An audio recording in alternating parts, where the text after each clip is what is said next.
Good morning students, class 4th chapter 12। हमने आपको बेटा चैप्टर 12 के विषय में काले हिरन के विषय में हमने आपको कुछ टॉपिक बता दिया था, आधा चैप्टर करा दिया था। इस चैप्टर में बताया था कि दया ही हमारा सबसे बड़ा धर्म है। जीव जंतुओं पर या किसी पर अन्य किसी पर दया करना हमारा सबसे बड़ा मूल धर्म है। यही बात इस चैप्टर में बताई गई है। तो हमने यहाँ तक इस टॉपिक को लास्ट किया था। शिकारियों में उस देश का राजकुमार भी था। वह काले हिरन को देखकर आश्चर्य में पड़ गया, अचंभे में पड़ गया। काले हिरन के विषय में बताया। इसमें स्टार्ट करते हैं। यह तो सचमुच ही अद्भुत जानवर है। कौन सोचने लगा? राजकुमार। अनोखा जानवर है, राजकुमार ने मन में सोचा। राजकुमार काले हिरन को जिंदा पकड़ना चाहता था। उसने दूसरे दिन कुछ चतुर शिकारी बुलाए। शिकारी बड़े बड़े जाल हाथ में लेकर जंगल की ओर रवाना हो गए। उन्होंने झील के किनारे आकर जाल बिछा दिए। उन्हें विश्वास था कि हिरनों का झुंड झील पर पानी पीने अवश्य आएगा, इसलिए वह झील के किनारे बैठ गए। शिकारी बड़ी बेचैनी से हिरनों की प्रतीक्षा कर रहे थे। तभी उन्हें हिरन आते हुए दिखाई दिए। शिकारी झाड़ियों के पीछे छिप गए। हिरनों का झुंड झील की ओर बढ़ा। काला हिरन झुंड के आगे आगे चल रहा था। शिकारी हिरनों को घेरना चाहते थे। एक शिकारी झाड़ियों की ओट मतलब झाड़ियों के पीछे छुप गया। लेता हुआ हिरनों के झुंड के पीछे पहुंच गया।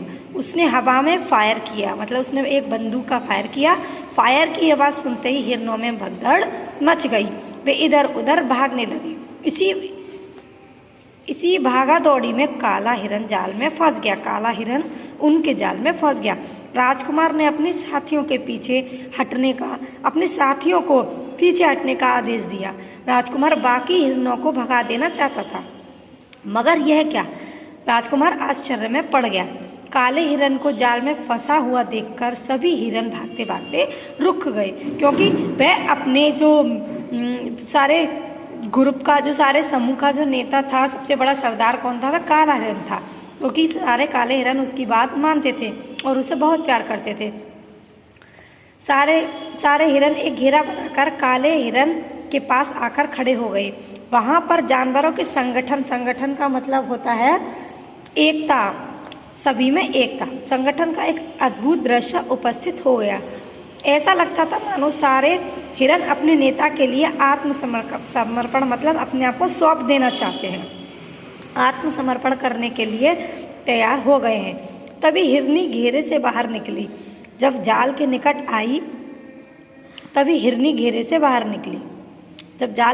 आई, काला हिरन कातर दृष्टि का मतलब होता विवशता, मतलब एक दुख, मतलब उसके मन में एक दुख भरी वो आ रही है, दुख आ रहा है कि पता नहीं मेरा क्या होगा। काला हिरन कातर दृष्टि से अपनी साथियों की ओर देख रहा था। हिरनी की आंखें आंसुओं से गीली थीं। वह धीरे धीरे हिरन के पास आई। वह सींगों से उसे खुजलाने लगी। मूक पशु कहता भी क्या? मूक मतलब जब शांत रहता पशु कुछ बोल नहीं सकता, पशु कहता भी क्या? आखिर वह क्या कहता? राजकुमार को यह सब सपने जैसा लग रहा था। वह चुपचाप खड़ा इस दृश्य को देख रहा था। राजकुमार भी थोड़ा आगे बढ़ा। उसे विश्वास था कि उसके आगे जाने पर हिरनी भाग खड़ी होगी, किंतु ऐसा नहीं हुआ। हिरनी उसी तरह खड़ी अपने साथी को खुजलाती रही। राजकुमार चाहता तो आसानी से हिरनी को पकड़ सकता था, किंतु उस समय वह सब कुछ भूल गया। एकदम वह अचंभे में, उनके प्यार को देखकर वह अचंभे में पड़ गया। छोड़ दो इसे, एकाएक राजकुमार ने आदेश दिया। हिरनी की करुणा भरी मूक मतलब शांत प्रार्थना ने राजकुमार का हृदय पिघला दिया। काले हिरन को छोड़ दिया। थोड़ी ही देर में हिरनों का झुंड आंखों से ओझल हो गया। राजकुमार और उसके साथी भी वापस लौट आए। रात को राजकुमार ने एक सपना देखा। सपने में वही काला राजकुमार के बाग में चरने आया था। राजकुमार की आंखें खुल गईं। दिन निकलने ही वाला था। राजकुमार ने खिड़की खोलकर बाग की ओर देखा। सचमुच काला हिरन और हिरनी बगीचे में खड़े थे। राजकुमार तुरंत उठकर बगीचे में गया। उसने हिरनी को प्यार से पुचकारा। कुछ ही देर तक हिरन राजकुमार के पास खड़े रहे, फिर छलांग लगाकर जंगल की ओर चले गए। उस दिन के बाद वे दोनों हर रोज राजकुमार के बगीचे में आने लगे। हिरन और हिरनी को भी राजकुमार के बगीचे से प्यार हो गया। कुछ दिन बाद राजकुमार राजा बन गया।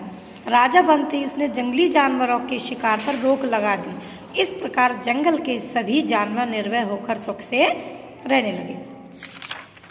यह बेटा चैप्टर आपका क्लियर हो गया है। ये लास्ट हो गया आपका चैप्टर। इसे आप रीड करेंगे। ये आपके वर्ड मीनिंग है, शब्दार्थ हैं।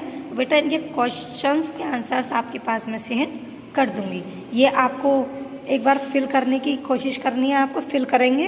इसके बाद में आपके पास इसकी पिक फिल करके भेज दूंगी। ओके बेटा, अगर कोई प्रॉब्लम हो तो आप मुझसे कॉल करके पूछ सकते हैं। बट लेकिन इसको आप बेटा याद जरूर करें, चैप्टर को पढ़ेंगे, ठीक है, अच्छे से। अगर चैप्टर आप अच्छी तरह से पढ़ लेते हैं तो बेटा आपको क्वेश्चंस के आंसर्स खुद ही मिल जाते हैं। ओके बेटा, थैंक यू।